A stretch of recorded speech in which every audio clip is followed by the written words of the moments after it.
So very recently, I got myself a new laptop from a very popular electronics store. I was very much happy and excited to get this new laptop because it was my first ever personal laptop. So as per the advices I got from a friend, there were two options in front of me. And after a careful discussion, I decided to go ahead with this one.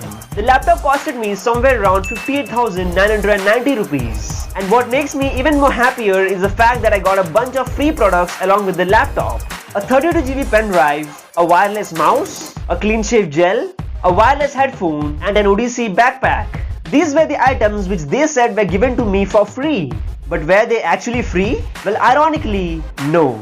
To give you guys a proof, here is a bill and as you guys can see the respective amounts I've paid to get the respective products. And this very clearly proves that nothing except the backpack was free and I indirectly paid to get all the products. Well, 58,999 was the price mentioned on the display model, but 57,094 is what was the actual price of the laptop and the remaining I paid to get the free products. Well, being an Indian consumer, I asked if I could get a discount, to which those guys said, yes, but then you won't get the free products. Now here I've got two important questions. Number one, if I'm paying for a product, then how is it free? Number two, if a free product is given to me in exchange of money, then what is the difference between a purchased product and a free product? So after a bit of research, I came to know that this is one among the many tricks that major companies play on you and me to get their business rolling. Well, trust me, they play a lot of tricks. But this video breaks down 5 of such tricks that major companies play to make you spend more. And as always, send this to your family and friends and make them aware about these tricks so that next time you are not getting fooled.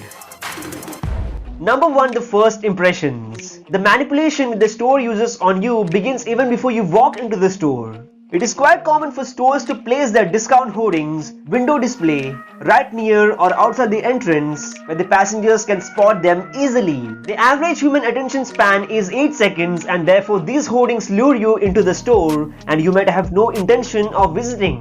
Space equals luxury in the minds of people, and once you have managed to get into the store, the salesman really go to work on you. Let's take the most basic thing, the traffic flow. A key premise of the store design is to get you to move more slowly in the store. The longer you are in the store, the more products you will see. And the more products you will see, the more you will buy. So they lay out their stores in the clockwise direction manner and they make it harder for you to find things, giving you more time to wander around and make impulsive buys. And a major way in which stores slow down your movement is by their aisle design, and sometimes they make it too narrow. Sometimes there are breaks in the path, sometimes the tiles are round in shape, and sometimes it is a one-way path. And the sole aim is to keep you moving and to force you into spending. Number 2, shopping carts and product positions. Many stores have been making their shopping carts bigger and bigger. The simplest reason is that bigger the cart, the more product shoppers will put in.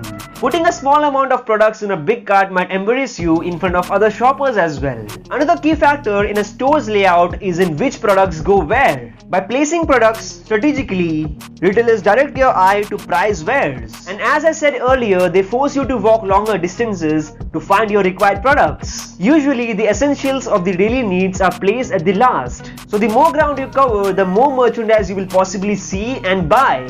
Number 3, appeals to the senses. No matter how much time you spend in a store or how much low or high the prices may look, you won't buy a product unless and until they are appealing. One of the easiest ways to make a product look more appealing is to use a lot of bright colors. A 2006 study at the University of Winnipeg found that people generally make their minds anywhere between 62% to 96% of their decisions based on color.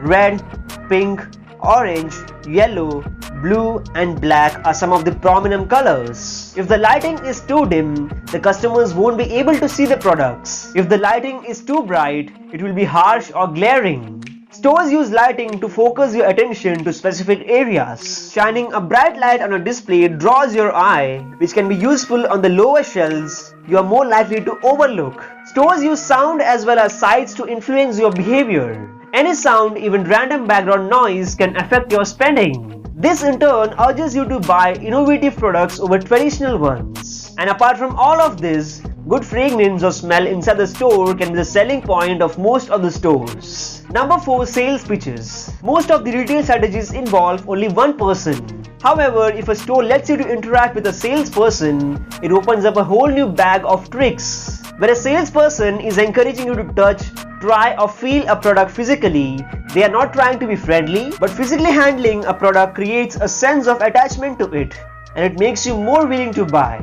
There is a similar term called as upselling. Suppose if you are looking for a laptop in the range of 50,000. So rather than only showing you a laptop in that price range, they will try to upsell you by showing a laptop of rupees 80,000 with some extra benefits. And they will obviously earn extra commission if you take the bait. Salesperson at some high-end stores like Gucci will act rude to you, treating you as if you are not worthy to shop there.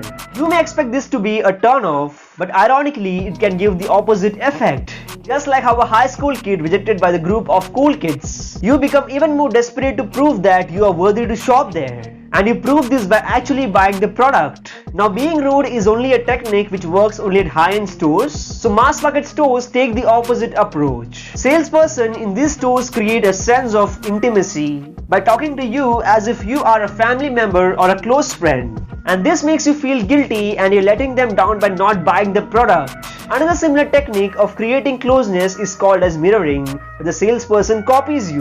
For example, a Marathi speaking family tends to believe what the salesperson says if he talks to them in Marathi language. If the salesperson dealing is a female, males tend to often buy the products because they find it very difficult and uncomfortable to deny a persuasion made by a female salesperson. However, this strategy only works for saleswomen and not for salesmen.